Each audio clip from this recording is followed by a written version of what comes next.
All right, Tyler, we're going to get started with Manny Navarro with The Athletic. Go ahead, Manny. Hey, Tyler. So what's the secret sauce to being so good at hitting shots with the shot clock expiring and the clock just getting to zero?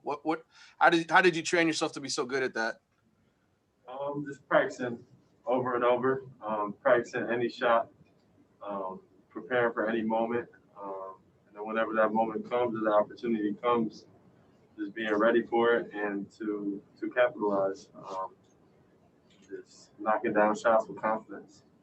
You never had like a clock or anything, did you ever go through drills where to perfect that? Because obviously you could shoot anywhere, anytime. I'm talking about specifically with that pressure, knowing the shot clock expiring, etc.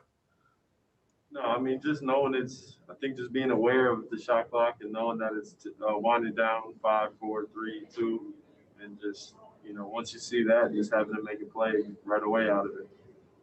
Never had really a time or anything like that, though. Okay. Next up, we have Barry Jackson with the Miami Herald. Go ahead, Barry. Hi, Tyler. You talked last week about being doubted at times in the early stages of your career. Does lasting to 13 in the draft, does that fuel you at all? Do you ever think about that? And if not that, what does sort of give you a chip on your shoulder, which you'll remind yourself of sometimes as motivation? Definitely. I think being drafted 13 definitely motivates me. But I love where I was drafted. I love the opportunity I was drafted to, the situation, but the 12 guys ahead of me definitely are in the back of my head all the time. And I know every last one that was drafted ahead of me. And, it definitely does fuel me. But I think just with our team, we have a bunch of guys like that who were doubted, who were looked over. And I think that's, the chip on our shoulders that we have.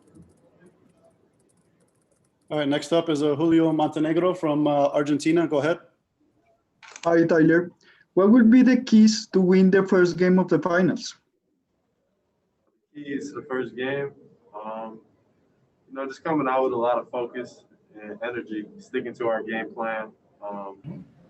Obviously, very talented. They have two of the best players in the world on that side, and we're going to have our hands full for sure. We respect them. We know how talented they are.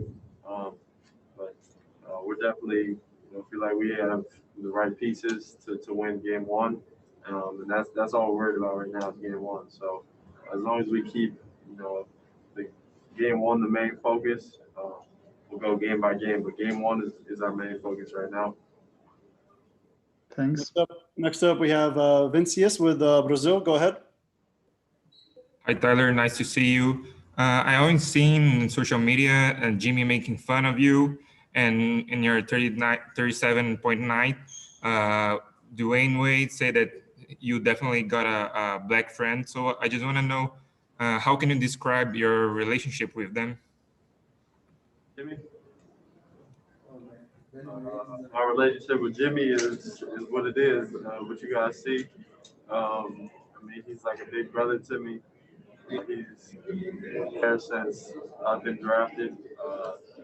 He always feeds life into me, gives me confidence, allows me to be myself on the court and off the court. And, we're just, we find a good blend, with each other.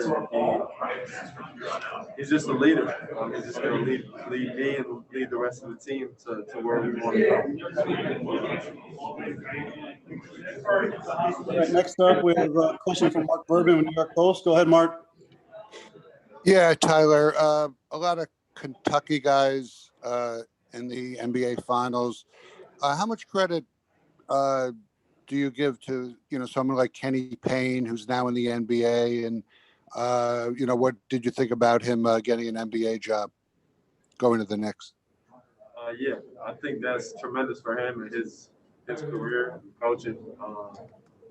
KP was like a father figure to me as far as just mentoring me when I was at Kentucky, and we still talk to this day, almost every day. So he's a great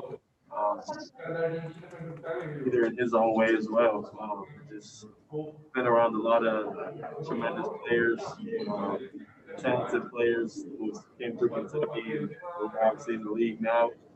But he's what he is. I mean, he's gonna get on you hard.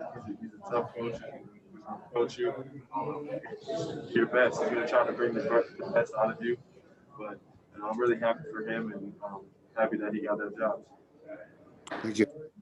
All right, we'll finish it up with the last question from Rodrigo from Brazil. Go ahead. Hey, Tyler, you're being clutch for the Heat in just your first year. This almost no pressure that you feel, it's something that you carry since high school and college. And how are you feeling now for the NBA Finals? As far as the clutch shots, I think just, having the ball in my hands where my teammates, coaches trust me with it. They know I'm to be confident with it, and I don't feel the pressure. I don't think there is much pressure. At the end of the day, we're just competing at the game of basketball. That's my mindset, my mentality. As far as the final goes, I'm just excited to be here, blessed. Can't wait to get started tomorrow. It's going to be a fun series. It's going to be tough, but we're excited to get started tomorrow. All right, Jim, I'll throw it to you if you have anybody there in person. Thank you. Thank you. We do. Michael, go ahead, please. Yeah.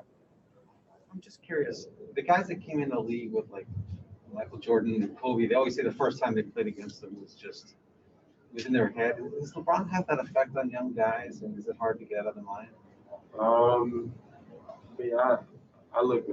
obviously looked up to him for years. LeBron James, he's one of the best players to ever play.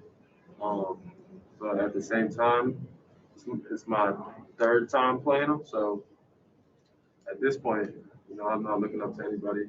Obviously, he's what he is. He's a tremendous player.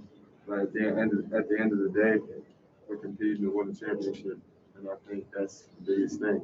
We're gonna when we step in between the lines, it's time to compete and time to win. So that's all we're worried about. Thank you. That's it from here, Nick. All right, thanks, Tyler. Appreciate it. Sure.